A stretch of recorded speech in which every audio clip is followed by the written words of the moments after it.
Hello everybody and welcome back to my channel. My name is Kitty Mary and today we're answering the age-old question. Where does that noise come from? No, we're going to answer the age-old question, what is more sustainable, buying organic produce in plastic or buying conventional produce package-free?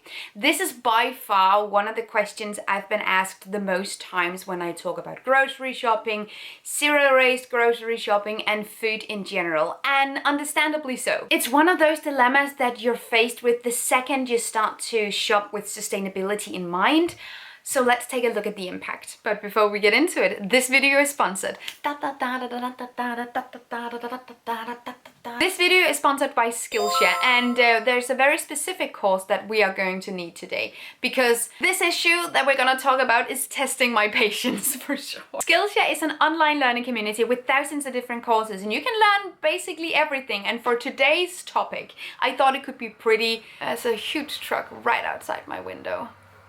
And I was thinking that for today's topic, because it's very infuriating and very frustrating, and I guess for a lot of people, I thought it could be pretty neat to talk about Skillshare's meditation courses, because a course I specifically recommend is Meditation 101. Spark joy, peace and creativity in your life with Dan and Leo. It is such a nice and insightful course that I really recommend. Also, the first 1,000 people to click the link in my description will get a free trial of Skillshare Premium. So thank you so much to Skillshare for sponsoring this video. I really appreciate it, and I really appreciate your calming, soothing meditation courses.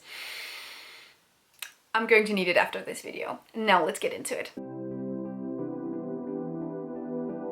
First of all, let's talk about what is the problem with packaging in general. You might be new to this channel. If so, hello and welcome. But if you aren't, you have heard some of this before, but let's take it again for the cheap seats in the back. The majority of food packaging today is plastic, and most of it is unrecyclable.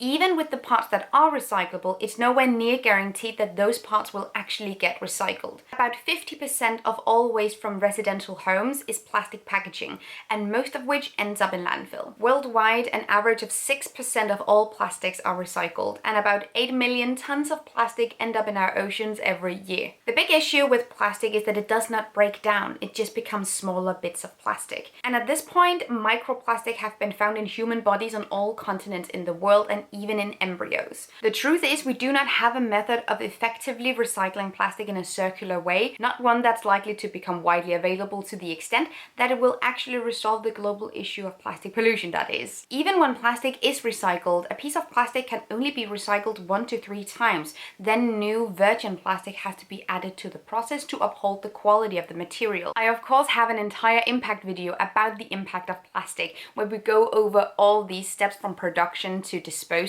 and afterlife. So if you want more plastic facts, check out that video. It's also down below. Because of these issues with packaging, because of these issues with plastic, it does make sense for consumers to try and reduce the amount of plastic that we're using and the amount of plastic waste we're generating. And one of the most effective ways of reducing the amount of waste we generate as consumers is by looking at what kind of food we buy and how that's packaged. As such, choosing loose, unpackaged produce is more attractive when you're trying to live a more sustainable life, you're trying to reduce waste. That's generally a really good way to go about it. So organic produce generally have a reputation for being more sustainable than conventional produce, and we will get into why in a second. However, have you ever tried to buy organic food only to discover that it's almost always completely packaged in plastic? If you buy from a supermarket, that is, and not from a farmer's market or any other kind of establishment. Now, when you try to buy organic produce in the supermarket, it's very likely that those items will be more heavily packaged in plastic than that of conventional foods, which are the ones that are more likely to be found unpackaged. Maybe you've tried this as well. It's definitely something I have observed many times in the supermarket, and I've gotten so many questions about it, so apparently I'm not alone. And did you know that according to the industry, there's actually a few reasons why organic produce tends to be more heavily packaged in plastic. One of the reasons why is because organic produce should be easily distinguishable from conventional produce, and packaging makes it easy to tell the two apart. So there's an aspect of consumer communication and marketing involved. Packaging is also used to protect the produce during transportation from farm to store. So there's also a distribution aspect involved. And lastly, some studies find that produce tends to last longer in packaging. So wrapping the food will decrease food waste. So there's also a resource environmental aspect here as well. Now we can go into detail with these excuses, explanations, what do you want to call it, and why some of them might have some merit sometimes and why some of them might not really be relevant in this day and age. For instance, the consumer communication marketing aspect. I get why it's really important for organic farmers to be able to effectively tell consumers that, hey, our produce is the thing that's organic. However, there are alternative ways of communicating this to consumers that does not involve plastic. One of them being laser branding your produce with your label, your logo, or generally with the information you want to communicate to the consumer. This does not involve plastic. It's completely non-toxic, not dangerous, and I have seen here and there different news platforms picking up on this technology and talking about it. There's also the notion that the stores in general hold some responsibility here, and I have definitely heard and seen different supermarkets in Denmark talking about that now they will only carry organic bananas, for instance, so they might as well be unpackaged because that's the only option there. Generally, a lot of these explanations, excuses, what do you want to call them, come down to we need to make a system that makes us the most money the fastest, and then we can uncover and dissect how that can be problematic. But let's continue with this video, shall we? Because I think we should discuss the difference between conventional and organic produce. If a food product is labeled organic, that refers to the overall farming method and production method that was involved when creating, growing the product. Organic is not interchangeable with other types of synonyms like natural, which can refer to what types of ingredients is in a product, and it can also refer to nothing at all. If you want to know more about that pet peeve of mine, check out my video about the term natural. Organic can also be a protected title that can only be used in certain contexts or with certain certification in place. This is not always the case, and sometimes it's also a little bit of a mix, because I have also seen that there are definitely recognized, protected organic labels that you should then look for, but the term itself, organic, can be used in whatever context you prefer. So looking for the labels that specifically do the work, put the certification in place, is of course where we want to go. Let it be known that it might be different from place to place, country to country, but the term organic shouldn't be interchangeable with anything else, and you should definitely look for recognized labels.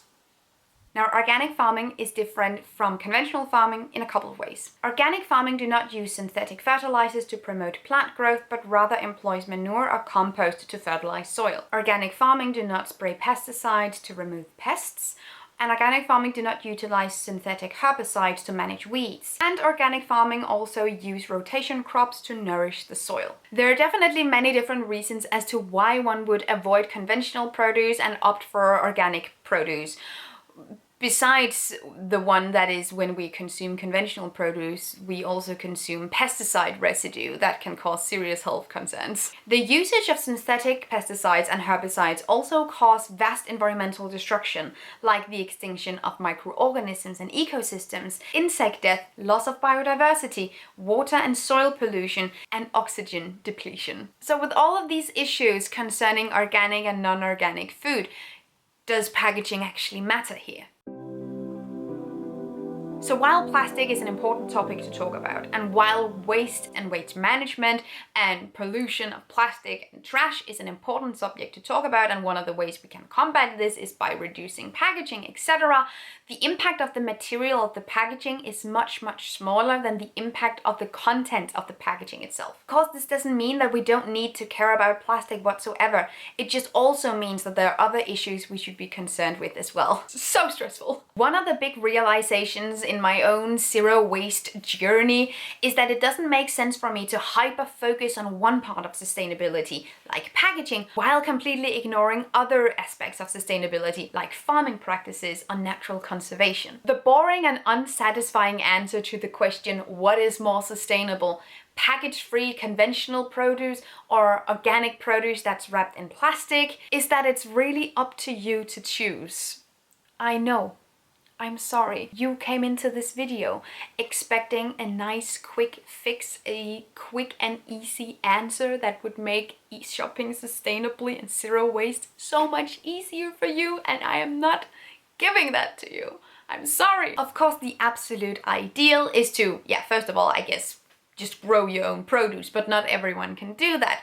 Next to growing your own produce, it would be shopping at a farmer's market or shopping at local vendors where the organic produce is the norm or like the standard and it's all package free. Of course, that's the absolute best. But because of our food systems, I also know that not everyone has this option available to them. When shopping at a farmer's market, you get package free and organic produce, which is a huge win-win. But not everyone has this option, so a lot of consumers have to fall somewhere in the middle, somewhere where they sometimes choose the organic option and sometimes choose the plastic-free option. And you know what? That's completely okay. There will also be consumers that value organic farming above packaging, but that's also doing something. Overall, this seemingly small question of what type of cucumber should I choose, this cucumber or this cucumber, actually uncovers some deep-rooted issues in our food systems today. And many of these issues of why can't we get both in a supermarket, organic and plastic-free, comes back to faults in our food systems and issues of efficiency, distribution, and honestly, profit-related faults. Plastic packaging is used because the widespread global food system is designed with a huge reliance on single-use packaging, as well as an overall dependency on convenience and overconsumption. Like, we produce and package food in a way that makes us able to stack and transport as much as possible, yet 1/3 of all food produced is wasted. Lots of it before it even hits the shelves in the supermarket. This is not only a consumer issue, this is definitely also a political and industrial issue. It's almost like being completely zero waste in this society today is basically impossible because it's not designed for it. Trust me, I know how frustrating it is that you want to live sustainably, so you try to reduce waste to nothing. But in order to reduce waste to nothing in your household, you have to ignore some other issues that might actually be more impactful in certain cases. So your waste reduction effort doesn't feel completely sincere because you know you're also ignoring other issues, and that makes it feel completely unsatisfying to be zero waste in the first place. Trust me, I know. I know. At least this is the frustration if you're shopping at a conventional supermarket. But I also strive to give you guys what you come to this video for, so let's end this video on some quick tips. The environmental working group made a list of produce that has the least and most pesticide residue. The produce with the least residue could possibly be bought non-organic if the option to choose package-free is there. They go by the Clean 15, and the Clean 15 includes avocado, corn, pineapple, peas, onion, papaya, eggplant, asparagus, kiwi, cabbages, cauliflower, cantaloupes, broccoli, mushrooms, and honeydew melon. Contrastingly, there's also a list of the produce with the most pesticide residue, and that's called the Dirty Dozen, not to be confused with the Dirty Dozen from the Impact of Makeup video, which is another type of Dirty Dozen, which arguably should also be avoided. This Dirty Dozen list includes strawberries, spinach, kale, nectarines, apples, grapes, peaches, cherries, pears, tomatoes, celery, and potatoes. And those might be better to choose organic even if they come in plastic. Another tip, something that I find to be incredibly helpful in my local area, so let me know if this is something that could be helpful to you, but knowing what types of vegetables and fruits and produce in general that is in season where you live. Because in season produce, especially if it's grown locally, is more likely to be package free or packaged less than produce that is not in season and that has to be transported really far. Also, there's the notion that simply choosing in-season produce also comes with a smaller impact, no matter the packaging. You can also find local food communities, food sharing communities, farming communities, or check if there's a farmer's market nearby that you can use rather than the conventional supermarket. Choose what items you buy based on sustainability or packaging or farming practices. This is what conscious consuming is, making informed decisions, choosing something based on certain information. So whatever option you choose, you're actually doing pretty well already. And if you haven't done any of these things I've mentioned in the video, perhaps this is a sign that next time you're out grocery shopping, you should try some of it. We're all about feeling good about our sustainable choices here.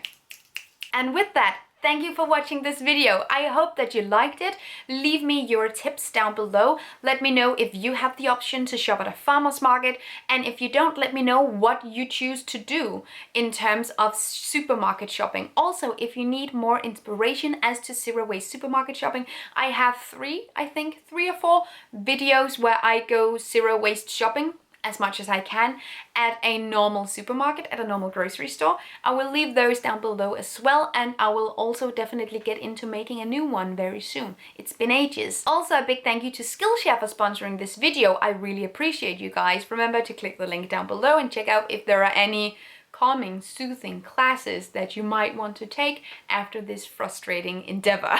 Okay. Also, please remember to like up this video and subscribe and leave on the notification so you know whenever I post something that would make my day. Okay, thank you so much. You guys are amazing. Have an amazing day and take really good care of yourselves. Until next time. Bye. Thank you so much for watching this video, and also a special thank you to my Patreon supporters. You guys help me create green zero waste contents and I love you guys. You can find the links to my social media accounts down below and the link to my Patreon on this screen. Bye!